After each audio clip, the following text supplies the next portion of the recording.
Hello everyone, I'm Dr. Milind Desai, consultant physician based in Margam, DMRC. तो आज हमने सोचा है कि हम हिंदी में वीडियो रिकॉर्डिंग करेंगे क्योंकि कई लोगों को सब लोगों को हिंदी में इंफॉर्मेशन अगर हमने दिया तो उनको बेनिफिट होगा। तो आज हम बात करेंगे echocardiogram, commonly known as echo. तो हम रोज एक 10 to 20 इकोस करते हैं और बहुत सारे पेशेंट्स हमें पूछते हैं कि डॉक्टर साहब ये इको में ब्लॉकेज पता चलेगा या नहीं। तो मैं आज आपको इको के बारे में जानकारी दूंगा। तो इको मतलब इकोकार्डियोग्राफी। ये एक सोनोग्राफी है जहाँ पे हम अल्ट्रासाउंड मशीन हार्ट पे लगा के चेक करते हैं। कोई दर्द नहीं होता, आपको एक जेली लगा के हम स्क्रीन पे रिकॉर्डिंग करेंगे। अगर आपको चाहिए तो लाइव रिकॉर्डिंग भी हम दे सकते हैं सीडी पे, या हम आपको रिपोर्ट दे सकते हैं। तो पहले ये बच्चों को भी कर सकते हैं, एज लिमिट कुछ नहीं है, सबको कर सकते हैं। मोस्ट कॉमन है जो हम ट्रांसथोरेसिक इको मतलब हम चेस्ट पे प्रोब लगा के वो करते हैं।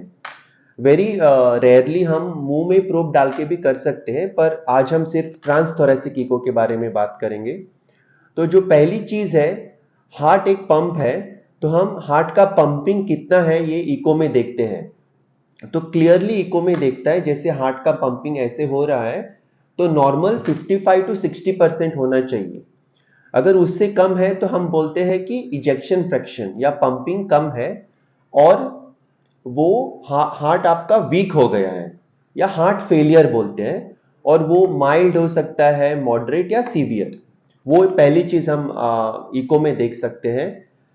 उसके बाद हम जो वाल्व्स होते हैं, हार्ट में वाल्व्स होते हैं, वो अगर नैरो हो गए हैं, लीकिंग हो रहा है, वो भी देख सकते हैं। उसको हम स्टीनोसिस या रीगर्जिटेशन बोलते हैं, वाल्व्स ऑफ द हार्ट। तीसरी बात है हार्ट का जो रिलैक्सेशन है, मतलब हार्ट पंप होता है और रिलैक्स होता है, वो रिलैक्सेशन कैसा है जिसको हम डायस्टोली बोलते हैं, वो देख सकते हैं। उसके बाद अगर हार्ट के वाल्व्स में कैल्शियम है वो हम देख सकते हैं। सबसे इंपॉर्टेंट चीज है जो हम देखते हैं वो डॉपलर, मतलब हम कलर डॉपलर यूज करते हैं और ब्लड का फ्लो कैसे हो रहा है in the heart and outside the heart वो देखते हैं। उसके अलावा एक नई टेक्निक आई है जिसको हम स्ट्रेन इको बोलते हैं या speckle tracking echo. Very very very advanced system available at DMRC, doctor Milind Desai clinic in Fatorda Margao. वहां पे हम क्या करते हैं, जो इमेजेस हम लेते हैं इको में, वो एक एएफआई मतलब automated functional imaging, it's kind of an AI, artificial intelligence. वो इमेजेस को रिकंस्ट्रक्ट करके एक ग्राफ और एक डायग्राम आता है, उसको हम बुल्स आई बोलते हैं। उसमें एक बहुत डिटेल हार्ट का स्टडी होता है। इसमें हम बता सकते हैं कि कौन से ब्लड वेसल में ब्लॉकेज है। मतलब डायरेक्टली ब्लॉकेज नहीं दिखा सकते, पर उस एरिया में स्ट्रेन अगर कम है तो वहां पे ब्लॉकेजेस के चांसेस बहुत है। इसके अलावा अगर आपको हार्ट अटैक आया है तो जिस हार्ट के हिस्से में ब्लड फ्लो कम हो रहा है वो पार्ट ठीक से पंप नहीं होता, उसको हम RWMA बोलते हैं। तो पता चल सकता है कि हार्ट अटैक आया है या नहीं। इसके अलावा हार्ट के साइड में अगर फ्लूइड हुआ है वो भी हम देख सकते हैं। हार्ट के अंदर कुछ ब्लड क्लॉट हुआ है वो भी देख सकते हैं। तो इन अ नटशेल इको बहुत अच्छा टेस्ट है, सेफ है।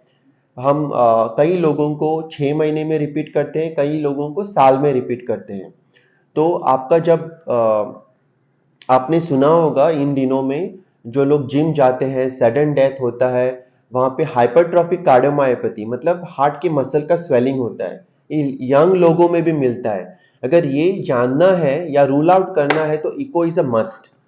तो इको के कई सारे फायदे हैं, one of the best investigations in cardiology. Thank you very much.